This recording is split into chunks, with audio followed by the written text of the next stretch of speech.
अपनी ही पत्नी पर नजर रखने के लिए एक डॉक्टर ने बदला अपना चेहरा, लेकिन जो खेल उसने पत्नी को परखने के लिए शुरू किया था, उसी खेल ने उसे बना दिया अपनी ही बीवी का जिम वाला आशिक। शाम के ढलते ही राहुल अपने घर के दरवाजे पर पहुंचता है और जैसे ही वो अंदर कदम रखता है, जिया दौड़कर आती है और बिना कुछ कहे सीधे राहुल के सीने से लगकर फूट फूट कर रोने लगती है। अभिषेक के उस वाकये के बाद जिया अंदर से पूरी तरह सहमी और टूटी हुई थी। राहुल ने चेहरे पर हैरानी का नाटक करते हुए बहुत ही प्यार से जिया के सिर पर हाथ फेरा और पूछा कि क्या हुआ जिया, तुम इस तरह रो क्यों रही हो, सब ठीक तो है ना? जिया ने अपने आंसू पोंछते हुए बात संभाली और बोली कि कुछ नहीं राहुल, बस आप आ गए तो राहत मिली, मैं घर में अकेले बहुत अजीब महसूस कर रही थी। राहुल ने उसके गालों को थपथपाया और माहौल को हल्का करने के लिए अपना वही पुराना डॉक्टरी मजाक शुरू कर दिया कि अच्छा जी, तो मेरी बीवी को मेरी इतनी याद आ रही थी, मुझे तो लगा कि तुम्हारे इस पैर के दर्द का इलाज मुझे किसी बड़े सर्जन से कराना पड़ेगा, पर लगता है कि मेरा एक हग ही तुम्हारी सारी बीमारियों की दवा बन गया। राहुल की ये फ्लर्टी और मीठी बात सुनकर जिया के उदास चेहरे पर एक प्यारी सी मुस्कान खिल उठी और वो अपनी दिन भर की सारी उलझन और तनाव पल भर में भूल गई। रात को डिनर टेबल पर दोनों एक साथ खाना खा रहे थे। जिया बार बार राहुल की तरफ देख रही थी और उसके दिल में एक अलग ही खुशी तैर रही थी। उसने बहुत ही इनडायरेक्ट तरीके से राहुल को याद दिलाने की कोशिश करते हुए कहा कि वैसे राहुल, आपको पता है ना कि आज कौन सी तारीख है, जुलाई का ये महीना कितनी जल्दी खत्म हो रहा है ना? राहुल ने बिना ध्यान दिए रूटीन अंदाज में कहा कि हाँ जिया, दिन का तो पता ही नहीं चलता, हॉस्पिटल में इतने काम रहते हैं कि तारीखों का ध्यान ही नहीं रहता। दरअसल राहुल पूरी तरह भूल चुका था कि कल जिया का जन्मदिन है। खाना खत्म होने के बाद जब दोनों बेडरूम में पहुंचे और कमरे की लाइट डिम हुई तो राहुल जिया के करीब आया। राहुल के दिल में जिया की वो वफादारी देखकर प्यार का समंदर उमड़ रहा था। उसने जिया का हाथ बहुत ही नज़ाकत से अपने हाथों में लिया और उसके माथे पर एक गहरा और सुकून भरा किस किया। जिया भी राहुल के इस छुअन में खोने लगी। राहुल ने बहुत ही जेंटल और खूबसूरत अंदाज में जिया को अपनी आगोश में ले लिया और दोनों के बीच एक बेहद हसीन, धीमा और रूहानी रोमांस शुरू हो गया। रेशमी चादर की ओढ़ में जब राहुल जिया की गर्दन और गालों को सहलाते हुए उसके और करीब आ रहा था तो जिया ने हल्के से मुस्कुराते हुए उसकी छाती पर हाथ रखा और धीमी आवाज में पूछा कि राहुल, आपको आज सोना नहीं है क्या? कल सुबह तो आपको हॉस्पिटल भी जल्दी जाना है, आप रुक क्यों नहीं रहे? पर राहुल आज किसी मूड में रुकने वाला नहीं था। वो जिया के इस खूबसूरत रूप में पूरी तरह खोया हुआ था। जिया ने बेडसाइड टेबल पर रखी घड़ी की तरफ नजर दौड़ाई तो देखा कि रात के 11:55 बज चुके थे। ये देखते ही जिया के मन में लड्डू फूटने लगे और उसने सोचा कि ओहो, तो ये बात है, डॉक्टर साहब मुझे बेवकूफ़ बना रहे थे। ये रात 12 बजते ही मुझे बर्थडे विश करके एक प्यारा सा सरप्राइज़ देना चाहते हैं, इसीलिए सो नहीं रहे हैं। दोनों उसी रोमांटिक पल में डूबे रहे और देखते ही देखते घड़ी की सुइयां 12 पार करके 12:05 पर पहुंच गईं। जिया का दिल धक धक कर रहा था कि अभी राहुल रुकेगा और बोलेगा हैप्पी बर्थडे जिया, पर राहुल तो बिना कुछ कहे बस अपने रोमांस में ही लगा रहा।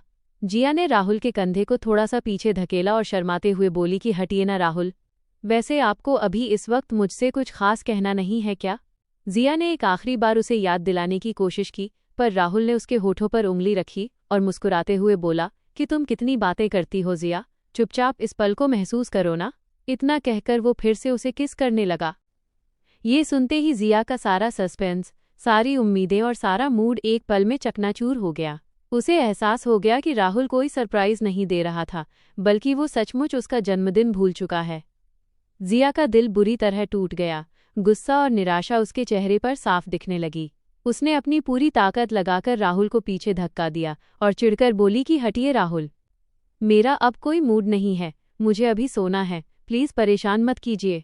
जिया ने झटके से अपनी पीठ राहुल की तरफ मोड़ी, चादर अपने ऊपर खींची और दूसरी तरफ मुंह करके चुपचाप लेट गई, जबकि राहुल बेडरूम के सन्नाटे में हैरान होकर सोचता रह गया कि आखिर अचानक जिया का मूड इतना खराब क्यों हो गया।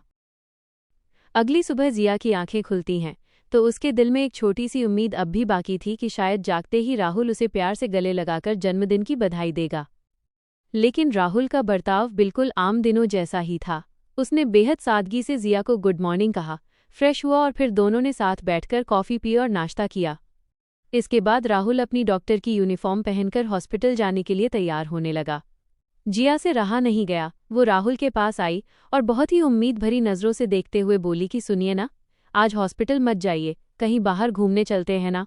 पर राहुल ने घड़ी की तरफ देखते हुए कहा कि नहीं जिया, आज मेरा जाना बहुत ज़रूरी है क्योंकि आज मुझे एक बहुत ही क्रिटिकल ऑपरेशन करना है। यह सुनते ही जिया का दिल पूरी तरह टूट गया और उसकी बची कुची उम्मीद भी हवा में उड़ गई। राहुल के जाने के बाद घर का काम करते हुए जिया उदास मन से सोचने लगी कि पिछले साल भी वह उसका जन्मदिन भूल गया था। तब शाम को जिया ने खुद याद दिलाया था, तब जाकर वह उसे रेस्टोरेंट ले गया था, लेकिन इस बार वो कोई याद नहीं दिलाएगी, चाहे जो हो जाए। काम खत्म करने के बाद जिया बेडरूम में आई और उसका दिल आंसुओं से भर आया। वो सिसकते हुए सोचने लगी कि आज अगर अभिषेक उसके साथ होता तो कितना कुछ करता, उसका जन्मदिन कितने खास तरीके से मनाता। फिर उसने मन ही मन पूछा कि तुमने ऐसा क्यों किया अभी? अकेलापन और दुख इतना बढ़ गया कि जिया ने खुद पर से काबू खो दिया। उसने कांपते हाथों से अपना फ़ोन उठाया और ढेरों सवालों के साथ अभिषेक का नंबर मिला दिया, पर फ़ोन स्विच ऑफ आ रहा था। जिया तड़प उठी कि आज के दिन उसका फ़ोन स्विच ऑफ क्यों है। अभी तुम ऐसा नहीं कर सकते, आज मुझे तुम्हारी सबसे ज़्यादा ज़रूरत है। बहुत देर तक सोचने के बाद जिया ने फैसला किया कि अभिषेक ने बातों बातों में जिस गैराज का पता दिया था वो वहीं जाएगी, क्योंकि वो उसका अपना गैराज है तो वो ज़रूर वहीं मिलेगा। जिया ने अपनी स्कूटी निकाली और सीधे उस गैराज पर पहुंच गई। वो गैराज असल में राहुल के दोस्त गुड्डू का था। जिया को अचानक अपने गैराज में देखकर गुड्डू के होश उड़ गए और वो घबराकर सोचने लगा कि भाभी यहाँ कहीं कोई अनहोनी तो नहीं हो गई। गुड्डू तुरंत जिया के पास आया। जिया ने उसे पहले कभी नहीं देखा था, पर शादी में आने की वजह से गुड्डू को जिया का चेहरा अच्छी तरह याद था। उसने आगे बढ़कर पूछा कि क्या हुआ मैडम? जिया ने सीधे पूछा कि क्या ये अभिषेक का गैराज है? गुड्डू तुरंत समझ गया कि जिया यहाँ राहुल के दूसरे रूप अभिषेक को ढूंढते हुए आई है। गुड्डू ने तुरंत बात संभालते हुए कहा कि अभिषेक सर तो अभी किसी काम से बाहर गए हैं, आप बैठिए, आते ही होंगे।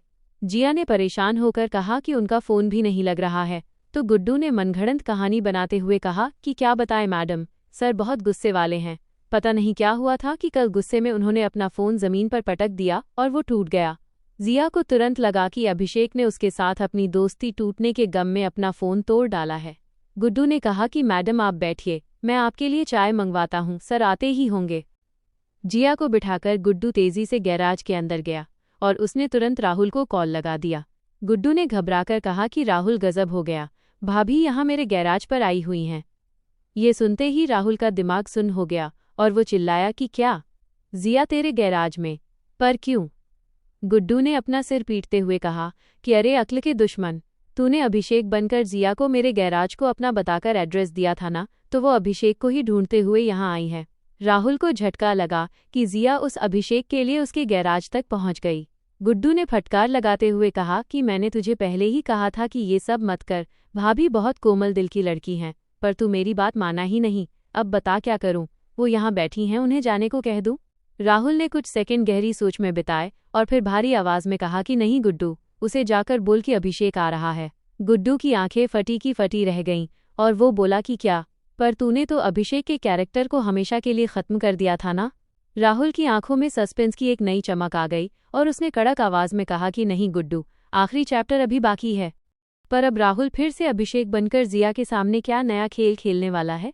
क्या जिया को कभी इस खौफनाक सच का पता चल पाएगा कि उसका डॉक्टर पति ही असल में उसका जिम वाला आशिक अभिषेक है? या फिर ये मोड़ इस कहानी को किसी नए बवंडर की तरफ ले जाएगा? जानने के लिए लगातार देखते रहिए डॉक्टर पति, जिम वाला आशिक।